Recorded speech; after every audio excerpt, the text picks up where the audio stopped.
Good day and welcome to EJC News, your monthly recap of news items taking place across the Eastern Mega Conference of Seventh-day Adventists. I'm Fabia Phillips Lawrence. In the news, new leaders elected to serve in EJC, camp meeting held, and youths congregate for annual congressary.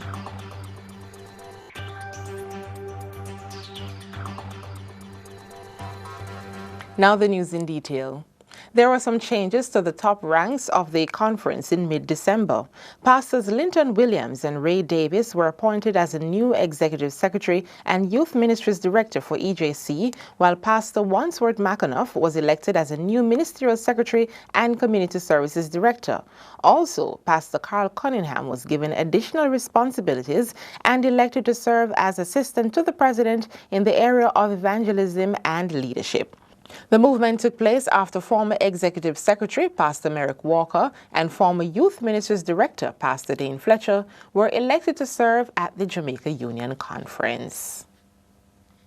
Looking back, moving forward with Christ was the theme for Camp Meeting 2015 as delegates and church members turned up at the Kencott SDA Church for the annual event. EJC President Dr. Eric Nathan, who brought greetings on the opening night, noted that those gathered will be having a wonderful time together. We look forward to greater things. We look forward to greater times.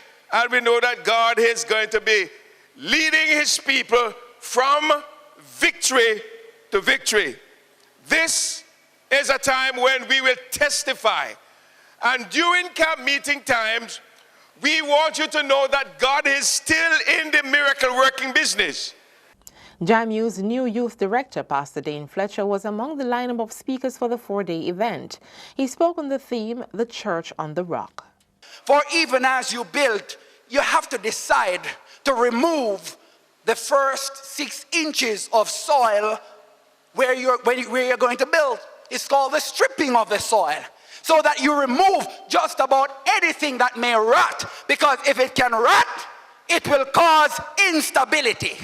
Can I tell somebody something tonight, that if we are going to be a part of God's church, we must allow Jesus Christ to remove the rotting elements of sin from our lives.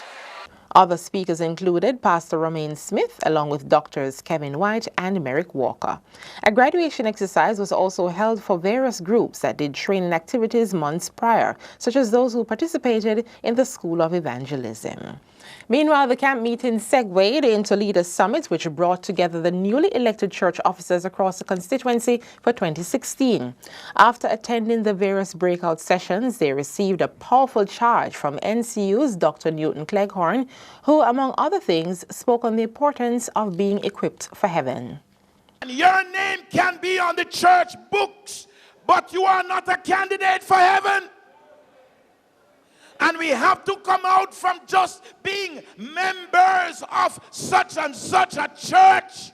We need brothers and sisters to be men and women of God.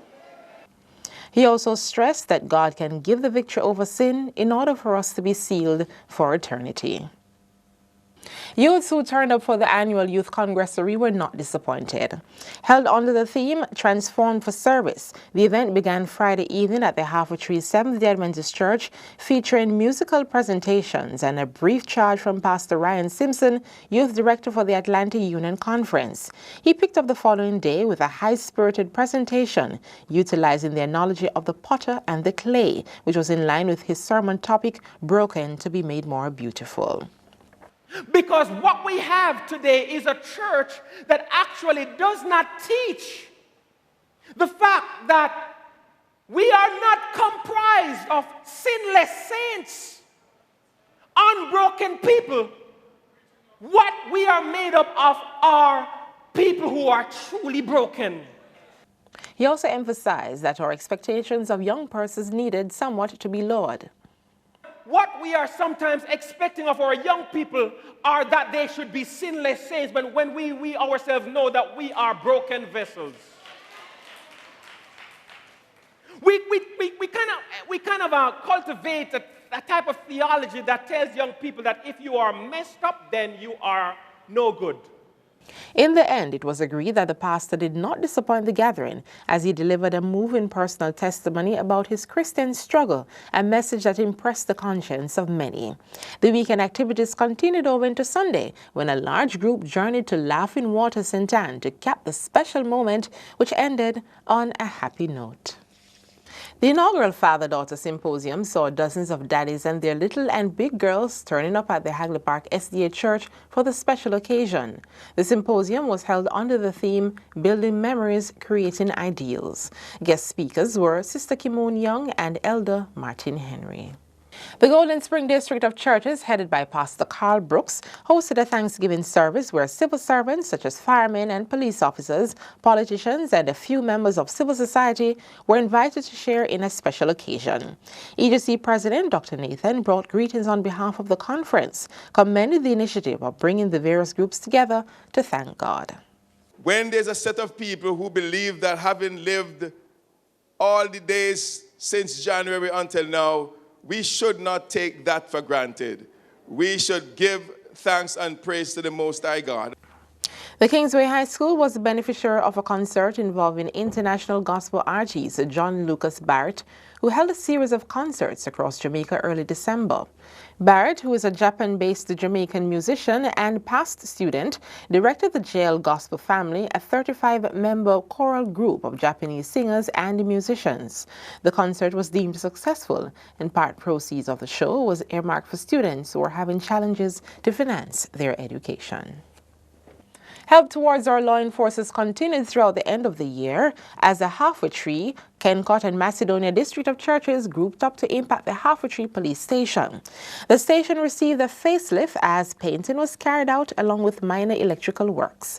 The news item caught the attention of the national media and was aired on Television Jamaica one evening. In October, Adventist Churches undertook a massive project of impacting police stations and carried out various degrees of work at facilities island-wide. The effort was well received. The Good Samaritan Inn received a special gift of food items from staff members at the Holborn Road branch of Scotia Investments Jamaica Limited, who came to show their love and support for the less fortunate. The group brought basic food items for the patrons and assisted with the sharing and distribution of meals to the more than 150 persons present. Manager of the GSI, Elder Vermont Murray, expressed gratitude to the team on behalf of the inn, noting that the food items would be used to make packages for a special treat later in the month. Mrs. Tamara White, manager at the Scotia Investments Holborn Road branch, said members of her team were delighted to play their part in assisting. And so we really bought into the vision of the Good Samaritan Inn. We like the fact that this inn exists to assist persons who are, having hard circumstances. And, we really just had to chime in and lend our assistance towards that endeavor. The GSI is owned and operated by the EJC in association with the Adventist Lay Persons Services and Industries ASI and their partners. And for a look at events to come in the month of January and onwards, please visit our website at www.ejcsda.com and subscribe to our mailing list. And you can also have a look at our Facebook page and follow us on Twitter and Instagram at EJCSDA. And that caps this month's edition of EJC News. Have a prosperous 2016.